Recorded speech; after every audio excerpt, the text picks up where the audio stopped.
Hello, my name is Nicieza. I'd like to welcome guys to my channel. Today we're going to cover X-Men Forever issues 3 through 6. It's a fantastic miniseries. Like, before I spoil the hell out of it, it's worth the read. Written by Fabian, Nicieza, and Kevin Maguire.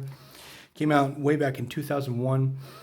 And what this story does, actually, it nicely finishes a bunch of loose plot lines that had been established during the 90s and during the 80s in some X-Men story arcs, and also adds a lot to the X-Men mythos. That's what we're actually going to get into, and right away. So, in this story, all the characters that were chosen by Prosh, who was the AI of the Grey Malakan ship and the AI within Cable's techno-organic arm, he went off into space after being infected with the phalanx virus, techno-organic virus, way back in X-Force. He could be in proximity with Cable Prosh.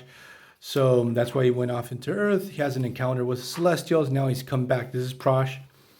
And puts together this team with Mystique, Iceman, Juggernaut, Jean Grey, and Toad for this special mission that only they can carry out. So Prosh sends them jumping through time. He's actually preparing them for something. And here we have Jean Grey. She's having a chat with Death, who for some reason, due to a old story of the X-Men, manifests herself actually as a man, as a construction worker, and tells Jean Grey that the abstract entities and the cosmic entities of the Marvel Universe have special interest in humanity because, again, spoilers, it's worth the read, of the potential of humanity into evolving into gods, basically.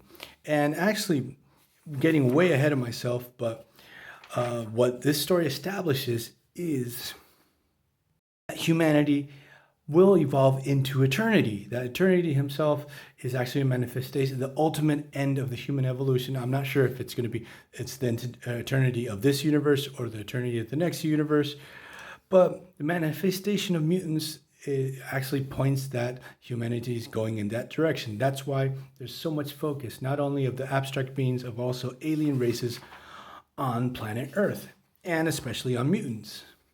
At one moment of the story, Jean Grey and Iceman go back in time, and Jean Grey actually has an encounter with Xavier where she discovers the existence of the concept of Omega level mutants, that Xavier actually had established that Jean Grey and Iceman both are Omega level.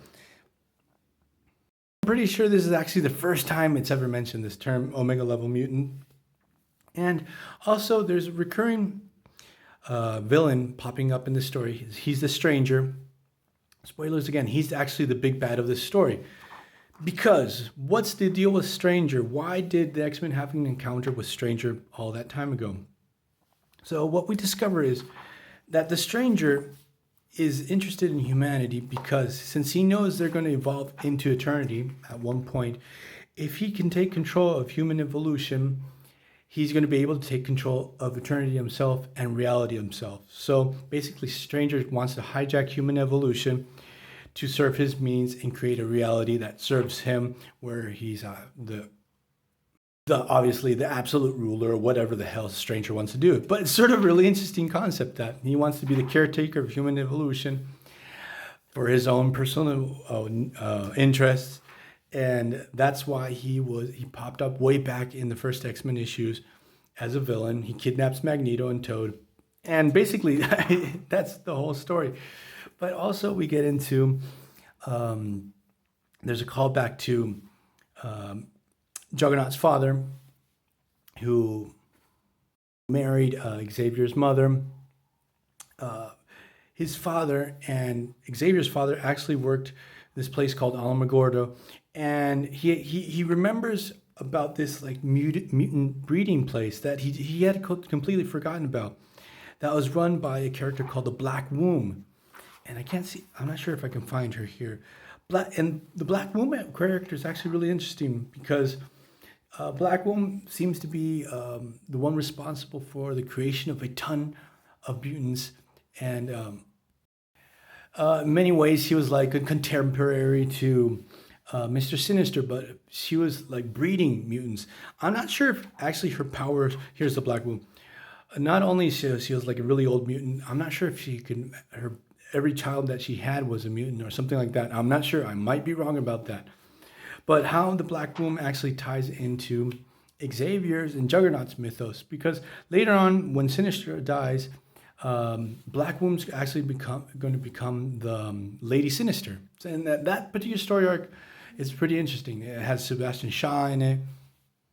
Prosh preparing this ad hoc team of X-Men actually is pushing them to learn more about their abilities and capabilities. Juggernaut actually discovers in Days of the Future Past he becomes a hero. Yeah, he uses Citizen V's flying wing, fighting against Sentinels.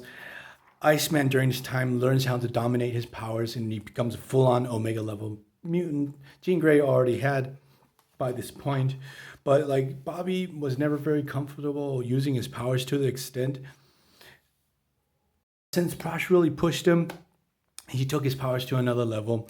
Toad, he's part of this mission because he was familiar with Stranger's technology since he had been kidnapped by the Stranger. Toad's actually going to give him the one-up capability of being able to stop the Stranger later on in the story.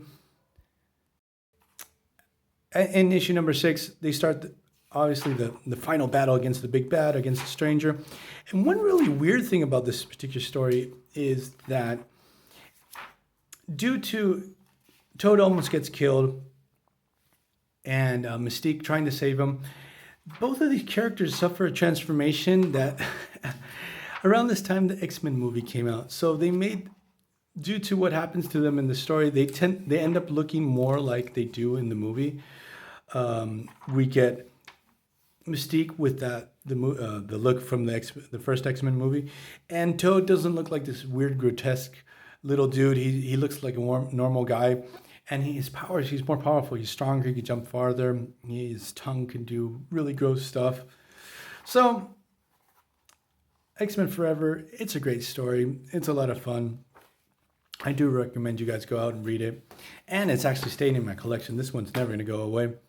So I hope you like this video, guys. See you guys next time. Bye.